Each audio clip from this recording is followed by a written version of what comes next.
saya Joseph Susanto. Saya Mulia Kamal Hakim. Kami dari kelompok 2 ingin menyampaikan laporan kerja materi diskusi mengenai pengantar hukum transnasional. Pertama-tama, kami ingin membahas mengenai sejarah hukum internasional. Secara garis besar, dikemukakan dua pertanyaan, yakni bagaimana hukum internasional itu sekarang sudah menjadi bagian yang tidak terpisahkan dari masyarakat dunia termasuk kita di dalamnya. Lalu, bagaimana sejarah pertumbuhan dari hukum internasional? Mari kita bahas. Pada abad pertengahan, kalau hukum internasional itu dipahami sebagai norma yang mengatur kehidupan manusia secara universal, maka itu sudah dikenal pada era Yunani dan Romawi. Ada ahli hukum terkenal yaitu Marcus Tullius Cicerio yang hidup pada tahun 106 sampai 43 sebelum Masehi. Marcus Tullius Cicerio merupakan yang pertama kali memperkenalkan istilah ius gentium, yaitu hukum universal untuk semua bangsa. Jadi, istilah ini lahir karena didorong oleh suatu kebutuhan adanya norma yang mengatur masyarakat secara universal, yang basis filosofisnya adalah dari hukum alam. Dan hukum alam itu hukum yang diasumsikan sebagai hukum yang berlaku untuk semua bangsa. Dengan kata lain, Cicerio mengatakan, what is accepted by all people is to be held as natural law.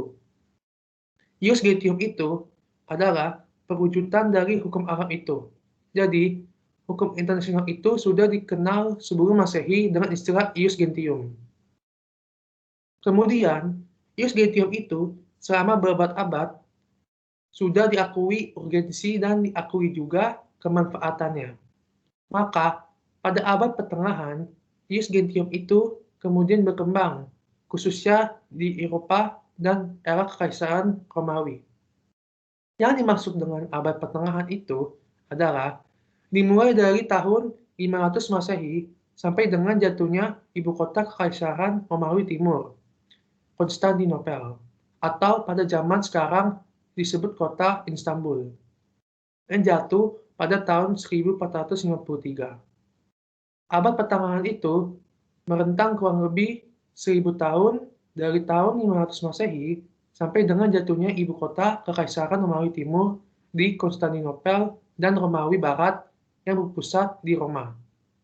Pada abad pertengahan, hukum internasional itu, dan karena dominasi dari Kekaisaran Romawi, maka dia menjelma dengan apa yang disebut sebagai ius common atau European Common Law, di mana ius common itu memiliki isi yakni prinsip-prinsip ajaran Kristen dan doktrin Justinian. Kemudian, hukum kanonik Romawi dan hukum Inggris atau common law atau hukum kebiasaan Prancis, kalau ditarik pada zaman sekarang, ius common itu sekarang menjadi European law, sedangkan ius gentium itu kemudian menjadi international law atau hukum internasional. Lalu, bagaimana dominasi hukum Eropa di dalam hukum internasional karena perkembangan yang terjadi pada abad pertengahan? Pada abad pertengahan, Inggris Common Law itu menggeser dominasi Kode Napoleon karena Kode Napoleon sebelumnya cukup berpengaruh, bahkan pengaruhnya sampai ke Indonesia. Melalui penjajahan Belanda, karena Prancis menjajah Belanda, di mana selama Belanda dijajah oleh Prancis berlaku hukum Prancis. Oleh karena itu, Kode Napoleon seperti Kode Dutch Commerce jadi Wetboek van Koophandel atau Kitab Undang-Undang Hukum Dagang yang diberlakukan juga di Indonesia. Kemudian juga Kode Penal Prancis menjadi Wetboek van Stanford di Belanda, kemudian lewat asas konfrontasi juga diberlakukan di Indonesia menjadi Kitab Undang-Undang Hukum Pidana. Kemudian Kode Sivilnya Prancis menjadi Burgerlijk Wetboek Belanda, kemudian diberlakukan di Hindia Belanda menjadi Kitab Undang-Undang Hukum Perdata. Lalu, mengapa Inggris Common Law menggeser dominasi Kode Napoleon? Karena Inggris memiliki wilayah jajahan yang sangat luas, sehingga Inggris dalam hal ini Commonwealth itu dikembangkan di Imperium Inggris. Jadi, mereka menganggap itu sebagai hukum universal. Karena saking luasnya wilayah jajahan Inggris, maka mereka mengatakan selain Inggris, Commonwealth kecuali hukum kanonik yang dianggapnya sebagai civil law. Jadi, antara Commonwealth yang berbasis Inggris Commonwealth dan civil law itu adalah lahir dari kontestasi dua peradaban Eropa, yaitu Inggris Commonwealth dan Kode Napoleon. Dan karena abad pertengahan itu rentangnya cukup panjang sekali, 1000 tahun, maka terjadi kontestasi antara Commonwealth dan civil law.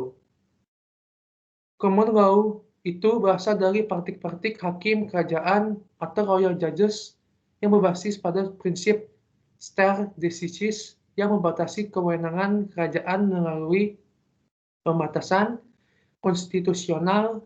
Jadi, common law itu basis hukumnya adalah hukum yang ditetapkan oleh pembuat hukum. Akan tetapi, putusan-putusan hakim kerajaan berbeda dengan civil law, di mana dalam civil law itu ada suatu prinsip yang disebut dengan legibus solus, atau membebaskan monarki dari segala kewajiban dan tuntutan hukum. Inilah titik dari common law. Tetapi civil law ini dikembangkan di universitas pada abad pertengahan, yaitu tradisi dari keagamaan atau tradisi dari gereja.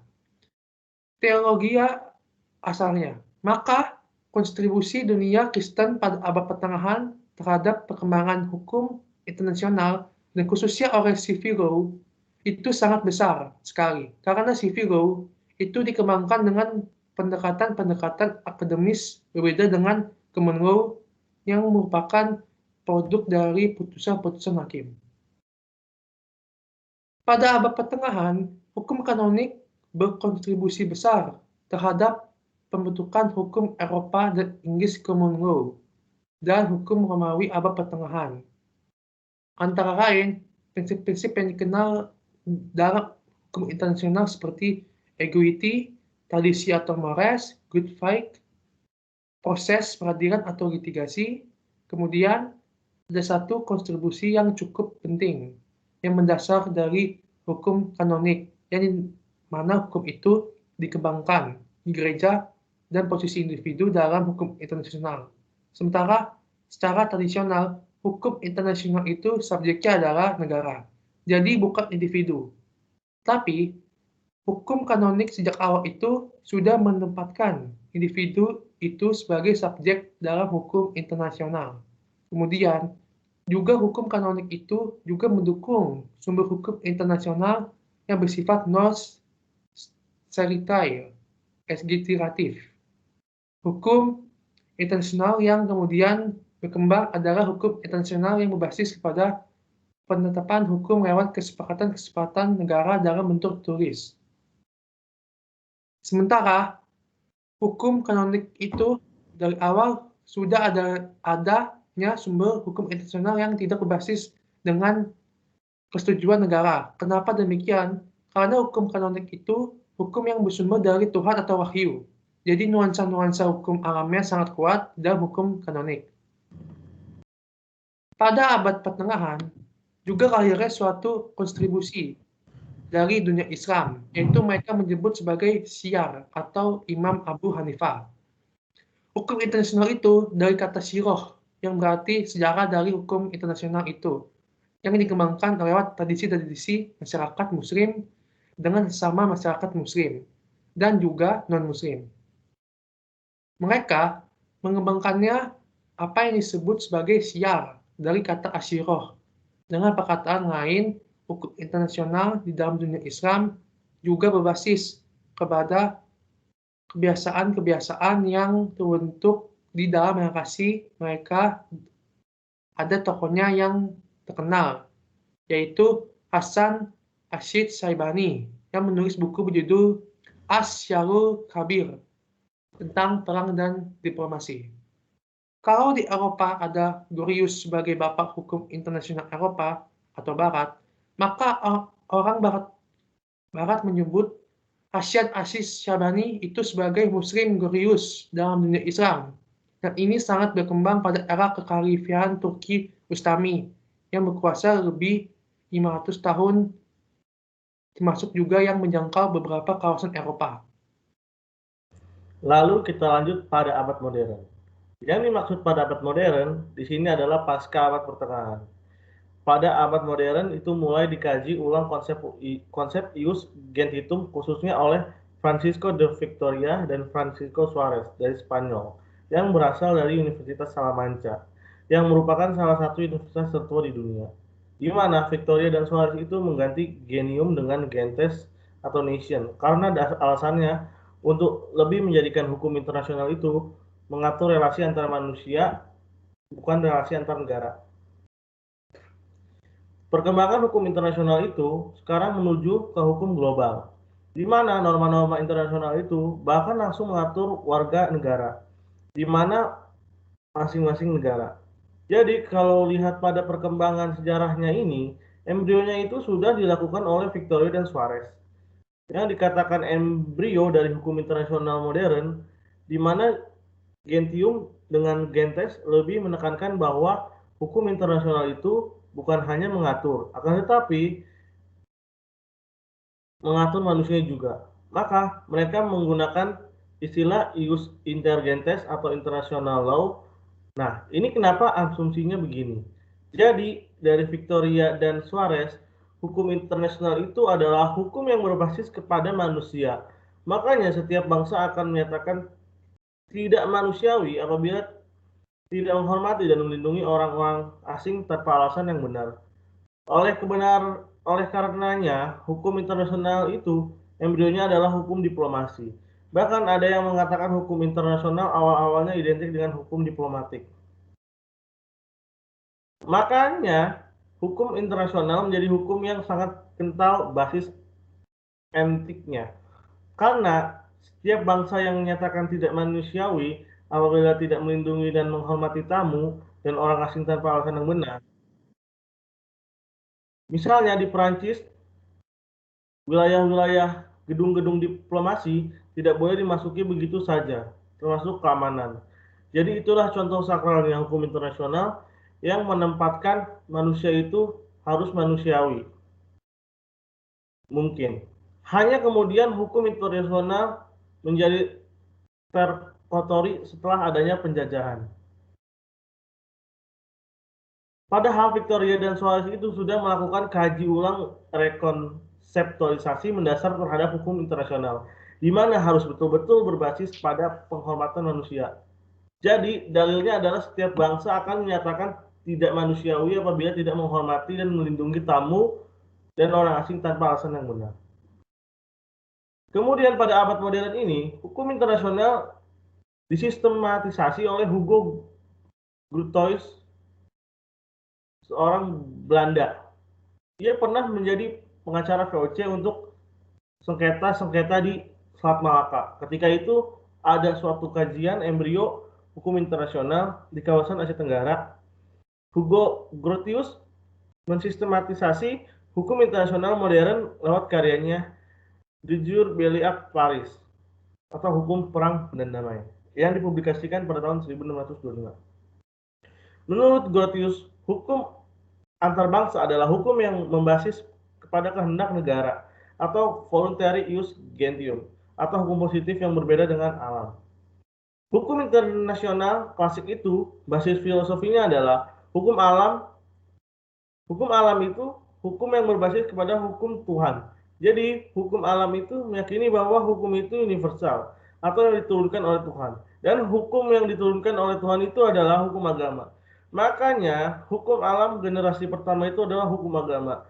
Jadi tadi sudah dipaparkan mengapa kontribusi hukum kanonik itu menjadi sangat besar oleh Grotius. Kemudian hukum internasional itu dipositivasi.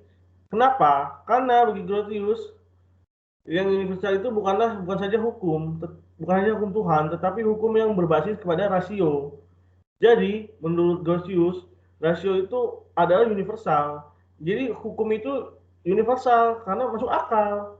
Dan karena Grotius melakukan sekualisasi, positivisasi terhadap hukum internasional, maka perwujudannya menurut Grotius itu adalah perjanjian atau treaties dan kebiasaan atau custom. Perjanjian perdamaian Westphalia tahun 1648 merupakan tonggak baru dalam sejarah Eropa dengan terbentuknya masyarakat Eropa. Terbentuknya hukum yang mengatur hukuman sesama negara Eropa atau Corpus Juris Gentium Europaeum. Perjanjian ini dilakukan antara negara-negara penjajah di benua Eropa. Oleh karena itu, hukum internasional yang lahir dari perjanjian Westphalia itu tidak lain adalah it is a territorial law. Jadi, hukum yang berbasis teritorial wilayah jajahan atau a balance of interstate sovereign force dan perdamaian di antara negara penjajah, power and wars between European states.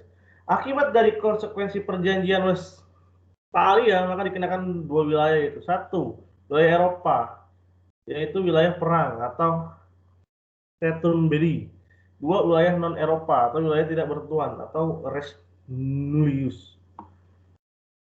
Ius Gentium Europaeum yaitu Eurocentrik berbasis hukum tidak tertulis atau ius non scriptum yang mengikat negara Eropa setelah Perang Dunia Kedua muncul untuk melakukan repositorisasi terhadap hukum internasional yang Eurocentrik terhadap berbasis kepada negara dan negara itu juga negara penjajah sebelumnya. Jadi tidak aneh kalau ketika Indonesia merdeka, para pendiri republik ini tidak begitu ramah kepada hukum internasional karena dianggap sebagai hukum kolonial. Maka Immanuel Kant menyebutnya sebagai Staatsrecht atau hukum antar negara, internal state law atau hukum nasional, external interstate law atau hukum internasional, dan cosmopolitan law.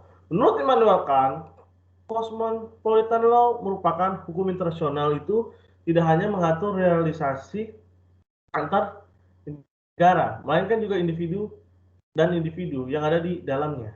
Perkembangan berikutnya adalah diperkenalkan istilah resmi international law untuk pertama kalinya yaitu oleh Jeremy Bentham tahun 1748 1892 dalam magnum opusnya As Introduction to the Principle of Moral Legislation tahun 1789. International law menurut Jeremy Bentham adalah hukum universal yang memiliki keberlakuan universal dan menjangkau semua bangsa atau the general validity of application and international to all nations. Kemudian, kami ingin membahas mengenai rekonseptualisasi hukum internasional. Pada awalnya, hukum internasional itu fondasinya adalah hukum alam, di mana hukum internasional didesain sebagai sarana dalam melaksanakan ekspansi teritorial dan kolonialisme dengan memanfaatkan sistem nilai kolonialisme Eropa. Kemudian, lahir negara-negara bangsa khususnya pasca Perang Dunia Kedua, termasuk Indonesia. Jadi, Eropa di situ tidak bisa lagi menempatkan hukum internasional itu hanya mengatur antar negara mereka dan juga negara jajahannya. Tapi, muncul negara-negara baru.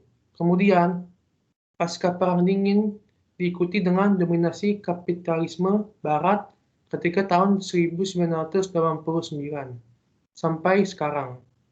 Jadi, hukum internasional itu menjadi berwajah Barat sekali, khususnya Eurocentrism yang berbasis atau berpusat pada nilai-nilai Eropa. Lalu, hukum internasional itu hanya masuk pada era globalisasi, yang sekarang di mana hukum internasional itu tidak lagi berfokus pada hubungan antar negara, akan tetapi sudah langsung pada hubungan antar manusia. Dalam upaya rekonseptualisasi, ada usaha dari Philip Jessup untuk menyatukan hukum internasional publik yang mengatur relasi antar negara dan hukum yang mengatur relasi individual yang disebut dengan transnational law. Jadi, Philip Jessup itu ingin menyatukan hukum publik internasional dengan data internasional. Tapi, transnational law ini tampaknya tidak begitu diterima secara luas, karena relasi antar individu yang bersifat privat yang bukan publik itu tidak bisa diatur secara internasional. Misalnya, perkawinan itu kan tidak ada konvensi internasional yang mengatur mengenai perkawinan, tapi tunduk terhadap hukum masing-masing negara. Jadi, transnational law dari prinsip Jessup ini tampaknya tidak diterima secara luas. Kemudian, ada usaha juga untuk meletakkan hukum internasional itu berbasis terhadap nilai-nilai kemanusiaan oleh Wilfred Jens yang menyebut dengan istilah The Commonwealth of Mankind. Kemudian John Lewis yang menyebut dengan istilah The Law of People, dan yang terakhir hukum global yaitu deterritorialisasi hukum internasional. Karena hukum internasional berbasis kepada kedaulatan, dan kedaulatan itu basisnya adalah wilayah-wilayah, maka hukum global itu harus menembus batas-batas teritorial. Itu yang jadi yang borders mendukung global sekarang.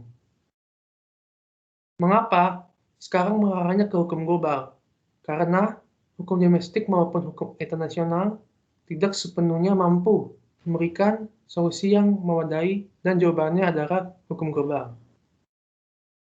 Lanjut ke pengertian hukum internasional. Adalah asas dan kaidah yang mengatur hubungan antara negara dengan negara, negara dengan subjek hukuman negara.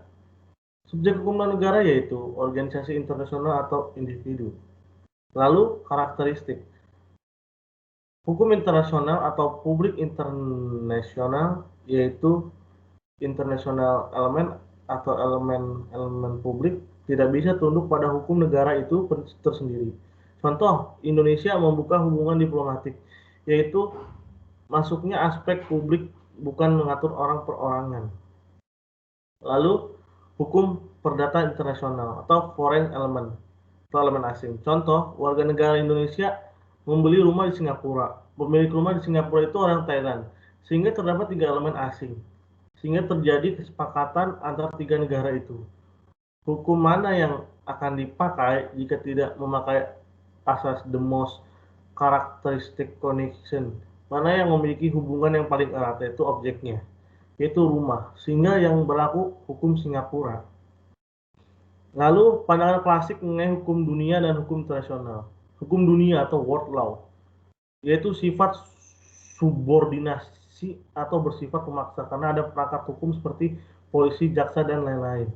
Lalu hukum internasional, yaitu sifatnya koordinatif karena awalnya relasi antar negara yang memiliki kedaulatan, maka subjeknya mereka tidak bisa tunduk pada negara yang lainnya, sehingga subjeknya koordinasi. Bisa dikatakan subordinasi atau koordinasi tergantung dari tiap negara tersebut. Lalu ada perwujudan hukum internasional dibagi dua, yaitu satu, hukum internasional umum atau proses pembentukan dan keberlakuan universal, contohnya Piagam PBB. Dua, hukum internasional regional atau hukum yang dibentuk oleh negara-negara tertentu yang berlaku di negara tersebut, contohnya ASEAN dan Uni Eropa. Apakah hukum internasional itu hukum? Menurut positif hukum, yaitu law is a common, atau hukum adalah norma suatu yang bersifat keharusan bukan keadaan. Dan ada juga pengakuan atau penerimaan masyarakat atau social recognition. Hukum itu eksis selama masyarakat mengakui dan menerimanya. Lalu, hukum internasional mengikat. Menurut hukum alam, perwujudan dari hukum alam, perwujudan hukum Tuhan, dan perwujudan hukum rasionalitas. Menurut rasionalitas, negara ini harus berhubungan jika ingin eksis sebagai negara. Hukum internasional mengikat karena Tuhan mengharuskan manusia berhubungan dengan yang lain, dan rasionalisme pun berasumsi seperti itu. Lalu ada voluntarisme, yaitu subjeknya mereka secara sukarela ingin diikat karena membutuhkan. Lalu ada penerimaan dan pengakuan masyarakat. Lalu subjek hukum internasional, yaitu ada negara atau state karena negara memiliki jejak historis yang panjang dan dikatakan bahwa hukum internasional itu lahir ketika adanya negara. Bukan negara atau non-state actor, yaitu organisasi individu yang bersifat kemanusiaan. Kemudian, sumber hukum internasional. Perjanjian atau konvensi internasional terjadinya kesepakatan antar negara. Kedua, kebiasaan internasional, yaitu praktek antar negara yang sudah dipraktekkan luas dan konsisten sehingga kebiasaan itu dijadikan kewajiban. Kemudian, prinsip hukum umum, yaitu prinsip-prinsip hukum dari setiap negara, contoh, setiap perjanjian harus dihormati. Kemudian, putusan pengadilan hanya mengikat beberapa pihak. Kemudian, doktrin yaitu pendapat atau pemikiran para ahli yang dapat ditemukan di jurnal, komentar, dan dibuat singkat dan sangat terbuka. Jika pakar Indonesia ingin dikutip, maka harus menggunakan bahasa internasional. Cabang hukum internasional, hukum laut, lalu hukum udara dan luar angkasa, lalu hukum perdagangan internasional, kemudian hukum telekomunikasi, lalu civil law, kemudian hukum pidana internasional, dan lain-lain sebagainya. Ini yang disebut konsekuensi dari fragmentasi hukum internasional. Dan yang terakhir, yang ingin kami bahas dari hasil diskusi kami, yakni hukum nasional dan hukum internasional. Apakah hukum nasional dengan hukum internasional itu satu kesatuan? Monisme atau hukum internasional dan hukum nasional yang merupakan satu kesatuan sistem hukum, oleh karenanya tidak perlu hukum internasional diterapkan pada hukum nasional. Dualisme atau hukum yang berbeda, agar hukum internasional berlaku harus ditransformasikan dalam hukum nasional. Terlepas dari dua teori tersebut, tiap negara berbeda sehingga bisa diambil menurut peraturan dari negara itu sendiri, baik itu monisme atau dualisme. Sekian dari hasil diskusi kelompok kami. Terima kasih.